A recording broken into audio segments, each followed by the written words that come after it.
Welcome back to episode 2 of Stately Investing with Burnett King. In today's episode, we're going to talk about how I got started, what companies I picked to start my dividend investment portfolio, how I picked those companies, and just the overall process to help you get started and figuring out which stocks to pick and what tools to use to do some research. But before we jump into that, we're going to talk a little bit about the portfolio this week. My passive income stream. If you tuned in for episode 1, you know that I'm working on a dividend growth investment portfolio. And this week we're actually a bit down for the week. So you can see we're down about $43, a little less than 0.5%. Overall, you see I earned about $2 in dividends as opposed to the $45 lost in market growth. But overall, still kind of on that upward trend. No real cause for concern this week.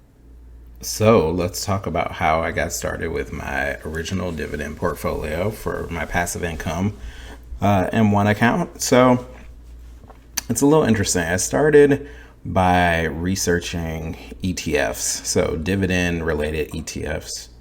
And the way I got started, my thought process behind it was these ETFs probably have pretty good ideas of what stocks to invest in, right? Better than what I knew, right? And so why not pick some ETFs that had good performance, look at what stocks they had in their allocations, and then simply figure out which ones overlapped and pick those same companies, right? Pick those same stocks. And so I had heard about one ETF in particular, so I went to one of my favorite brokerages, which is TD Ameritrade, to do research. They're really good at allowing you to search for things, and so they have this ETF comparison tool. So if you go and you type in Noble, right? So Noble is the dividend aristocrats. These are companies in the S&P 500 that have a very good history of increasing their dividends, right? So remember, I'm focused on dividend growth, and so I want companies that are going to increase their dividends each year or over the course of time. So that way I'm getting a bigger investment over time because the dividends are growing, giving me bigger returns without me having to really do anything. So I searched for Noble, NOBL is their symbol, and they have this tool where you can compare funds against each other. So, you type in Noble and it gives you kind of these comparison group, and you can start looking at each one of these to see more information about them. So if you click Noble, I have the tab open here. It gives you a summary, right? And the summary screen is great. It gives you kind of all the technical information you might care about. Performance over time, is this a kind of a large, do they mostly focus on large stocks, medium stocks, small stocks? Is it value, blend, or growth? What you'll see in all of my selections is they tend to be in this box here, right? So the large value stocks, because those are the ones that are returning dividends to their investors. But yeah, it gives you a really good sense of their performance over time. Things like, if you were going to invest in this fund, their expense ratios, and then you can go into each one of these tabs. So then, I wanted to look at their portfolio. Remember, my goal is to figure out what stocks were in each one of these companies. And so I looked at the top 10 holdings here, and it didn't give me everything because this ETF actually manages quite a few companies or owns a few companies. And so it didn't give me the entire list, which is disappointing. I started here and I essentially whittled it down to the 3 that you see here. So NOBL, DVY, and HDV. So DVY is the iShares Select Dividend ETF, and DVY is the iShares Core High Dividend ETF. So slightly different, right? So this one is very similar to Noble in that it's picking like the best dividend growth companies or companies with very secure dividends. And then this one is more focused on high dividend companies, right? So companies that provide a high dividend yield. So I had my three, but I still needed to get to which companies were in each one of these three so I could compare them. And there are all these other tools out there, right? So Financial Times has a similar comparison tool. It's pretty, but I don't like it as much as TD Ameritrade as far as drilling down into information. Fidelity, actually, when you go type in the symbol, it'll give you a summary screen as well. It'll give you the basket holdings, but then you can click here and it gives you the weighting of each one of these basket holdings. So essentially what I did is I copy pasted all of this into a spreadsheet, right? It actually gives you the weighting of each one of these companies, which is really useful. You can see that they're pretty equally spread actually in Noble. They don't vary their weighting too much. They're pretty much all equally weighted. So I put all this in the companies, and then it's a long list, right? And I had to manually see which ones were shared across the portfolios. So the way that I did this is I manually looked at each one, right? So here's an example, and it's already sorted by ones that are in all three, ones that are in two, and then ones that are exclusive. And so again, the idea was crowdsourcing, or these ETF managers know a lot more than me when it comes to picking dividend stocks, or at least what I knew at the time. And so I wanted to say which ones are common to all three of these, and those definitely go in my portfolio. Which one are common across two of the three, and those would go in as well, and that would give me my starting list. So you can look and see which companies were common across all three. So you see Chevron, Coca-Cola, Emerson Electric, ExxonMobil, GPC, and Kimberly-Clark. So all of those were in all three. Those were automatically to be put into my portfolio. I then looked at the ones that were common across two of the three, and they're in yellow. You can kind of ignore Exelon down here. It's in two of them and was included in my original list. And so I sorted all these, and then I got asset allocations, right? So it shows how they're weighted in each one of these ETFs. And so then what I did is I took that and I put them all into one long list, right? So here's the list of all the companies that are either green or yellow in that previous tab. And it also showed the allocation average across the three. So there's some hidden columns here, right? You can see all of the asset allocations pulled across. And then I also scaled these, right? So because when I pulled these out of Noble, I had these allocations here, but now I was no longer at 100%. So if you look at these, I only pulled 35% of their portfolio. And so I needed to scale that up to 100, right? So this formula did that for me. So it kind of takes their, if you look, it takes the allocation and then it takes it and scales it up to 100%. So now I have what would their allocation be if this was their whole portfolio? Similar thing for DVY, right? So you can see the scaled allocations here, and then similar allocations for HDV. So then doing all of that, right? We can hide this again, hide these columns. I have my list of companies, their ticker, and then their average allocation across all three of those portfolios. So if you look at all of these, right, if we sum these up, it adds up to 100. So this gives me, like, combining all three of those portfolios, let's say it gives me my original allocation that I wanted to put into my M1 account. And so I now have this allocation. I knew exactly which stocks were going to go in, and this was going to be my portfolio. Now, I can tell you that this has changed over time, right? So all of the companies that you see listed here aren't still in my portfolio. As I started to learn more and do more research on certain companies, I decided I didn't like them, or their performance wasn't what I wanted it to be for my particular passive income stream. And then I also learned about other companies that were interesting, some of which were on the original list here that I didn't include, right? So some things like AbbVie are now in my portfolio, right? But that was only on one of the lists, so I didn't include it. So things like that. Over time, this portfolio has changed, and we can get more into that. You guys let me know.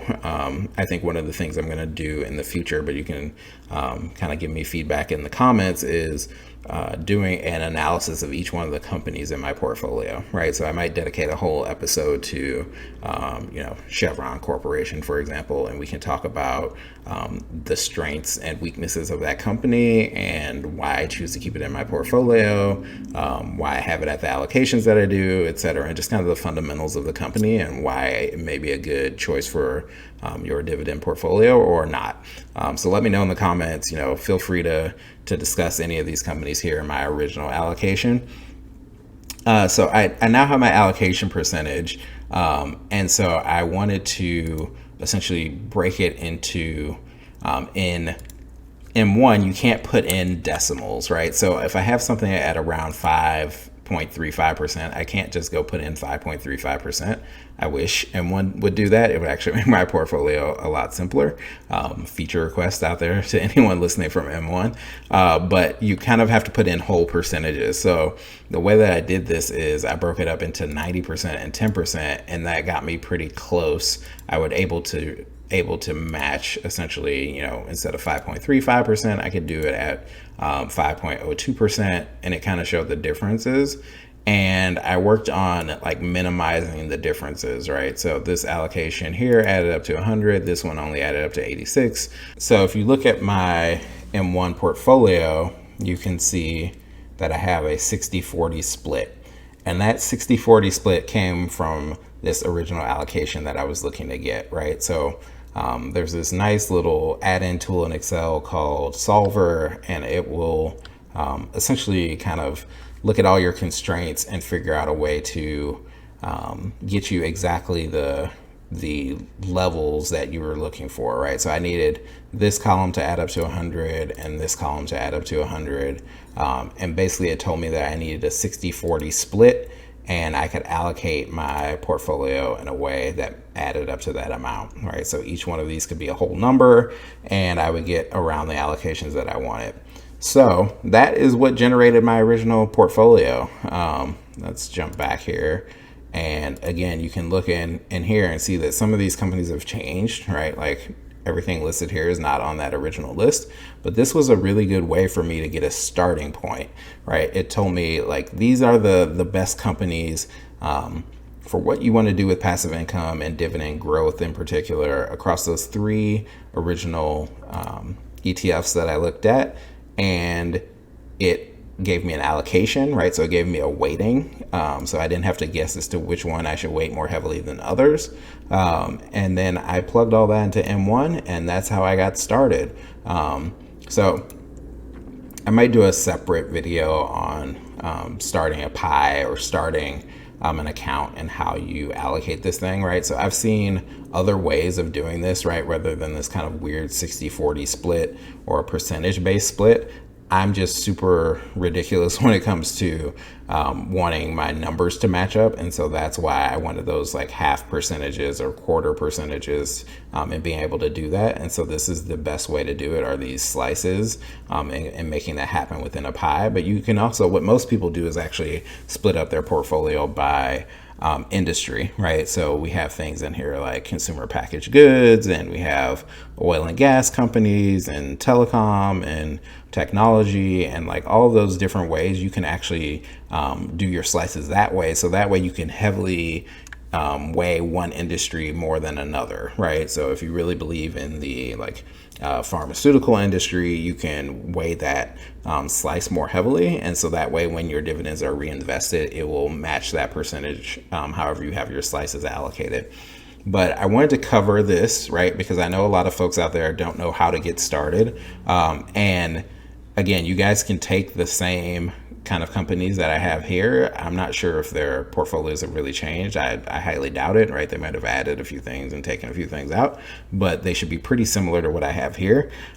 You can also go and do the research for yourself, right? So if we go back to Fidelity here, or actually let's jump to TD Ameritrade. If I go here and do the auto compare and click Noble, right, it tells me, oh, look, the Vanguard S&P 500, so VOO, which I actually own in another portfolio, not in my passive income stream, but it's a similar fund, right? It has similar kind of ratings and similar strategies. It's a large blend fund. And you can start comparing and figuring out what holdings VOO has, right? So VOO is actually just going to be the S&P 500. It matches that. But like, let's type in DVY, for example. And it gives you, here are other dividend growth funds or dividend funds that are similar to DVY, right? And what their portfolio might be. So like, let's look at DGRO. And you can see what their holdings are. So if you go to their portfolio, you can see, their top 10 holdings: Apple, Microsoft, Johnson & Johnson, JP Morgan Chase, Verizon, Chevron, Pfizer, Procter & Gamble, Wells Fargo, and Coca-Cola. So I actually have a lot of these companies in my portfolio too, right? So if you are having trouble getting started, I would say start with TD Ameritrade. They're my favorite for doing this kind of research. Really helpful tools. I don't believe, like, I'm not even logged in. You don't have to be, you don't have to have an account. They're just really great for doing research, specifically around ETFs. So you can figure out where to get started, get some ideas, get your portfolio up and going, because I know that's the hardest challenge, right? Like in this environment, like, you might have some money set aside, but you don't know where to invest. You don't know how to get started. You're watching YouTube videos on what other people are investing in, or you're, kind of reading news articles on companies, or you hear like tips from friends around this company is great for investing, but you don't know if they really give out dividends, right? So I would say do your research, but try to get started, right? Like, don't let all of this overwhelming information kind of stop you from getting started. And this kind of approach, this, kind of very spreadsheet based approach, through kind of crowdsourcing, right? You could even add additional ETFs and say like, okay, what's like the best 3 out of 5? So if the companies if they show up 3 times out of 5 of these ETFs that I'm looking at, I'm going to include them in my portfolio, right? You can make up the rules. It's your portfolio. And I bet the more ETFs you include, the better and richer data you're going to get, and the more research you're going to have to do anyway. So you'll get more educated on what's out there. You could even just pick like the top 5 or 6, right? So you could take these 6 companies and say, that's going to be my portfolio because they're in all 3, right? And so they're probably a pretty good pick. That's up to you guys. But don't let like too much information be a barrier. Don't let not knowing how to get started be a barrier. I wanted to create this video to help you understand more about what I did to get started, and then I'll continue to make videos on how I've edited that over time. So like next week, I think I'm going to do a video on my evaluation process and how I decide to kick something out or include something into my portfolio. So that way you guys can see how things can change over time. So I hope this video is helpful to you guys. If you like the information and you listen in for the whole video, feel free to give me a thumbs up, like, subscribe, tell your friends. I hope you're enjoying the channel so far, and I'll see you again next week.